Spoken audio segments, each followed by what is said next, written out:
What we're going to go look at in this video is how partnership managers at e-commerce brands could supercharge their opportunity pipeline.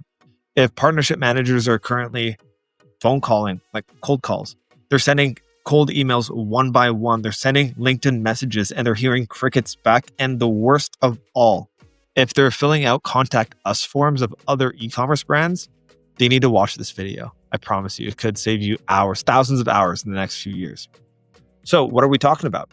We're talking about how cold email, the infrastructure, can be used to drive partnership opportunities. Now, the reason why this is important if you're an e-commerce brand is you could always be reliant on Facebook ads, Google ads, even organic, but there's a ton of market share just from in-foot traffic at retail partners. Let's just say that I want to sell black t-shirts.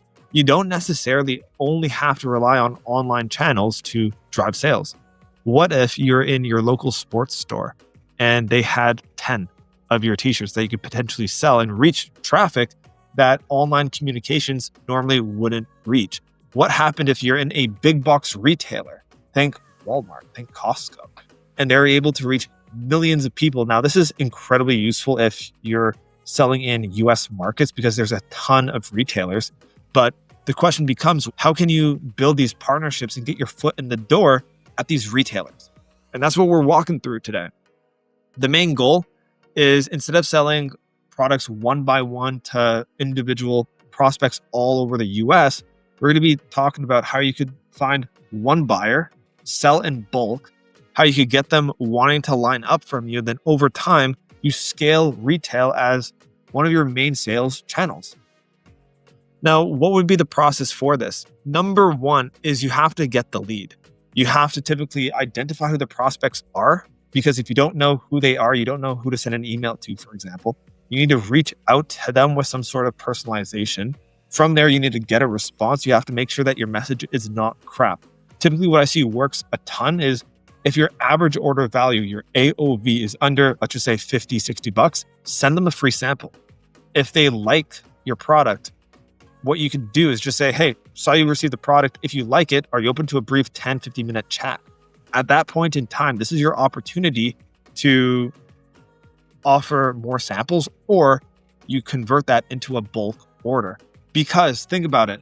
If you're selling black t-shirts and they actually haven't seen like the type of fabric you're using, they don't know how soft, how comfy, how it doesn't wrinkle when you put it on.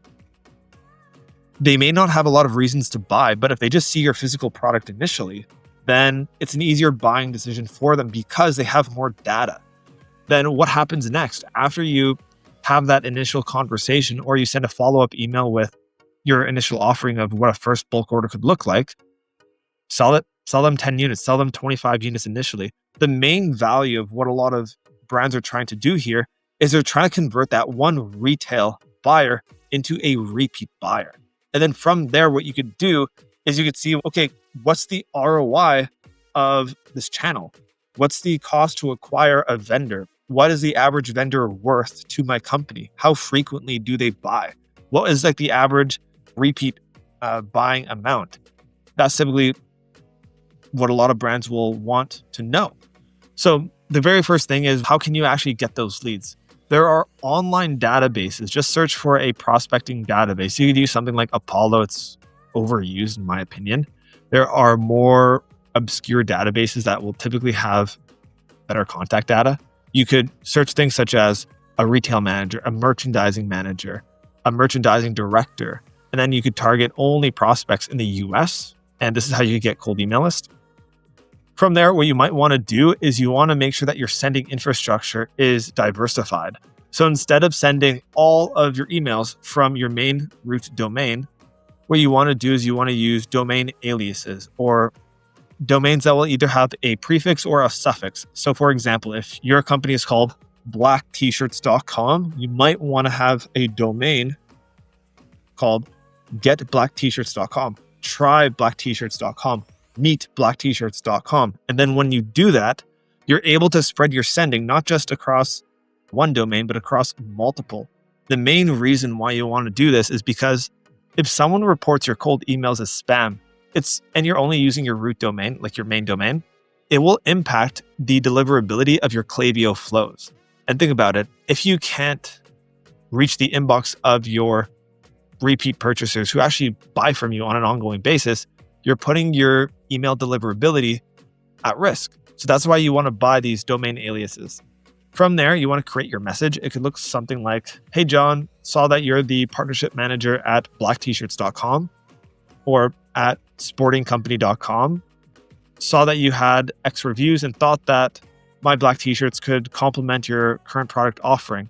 If you want a sample, let me know your size. I couldn't necessarily see your size on LinkedIn, so I could send over a medium, a large, and XL if you want. Just to confirm, would this be your address? And then the moment that people respond back, they could confirm the address with you, confirm their size, but ultimately you want someone to respond to you. And then the moment that they respond back, you send the product. You might have to put in an order with ShipStation if you're using ShipStation, and then that would be the process.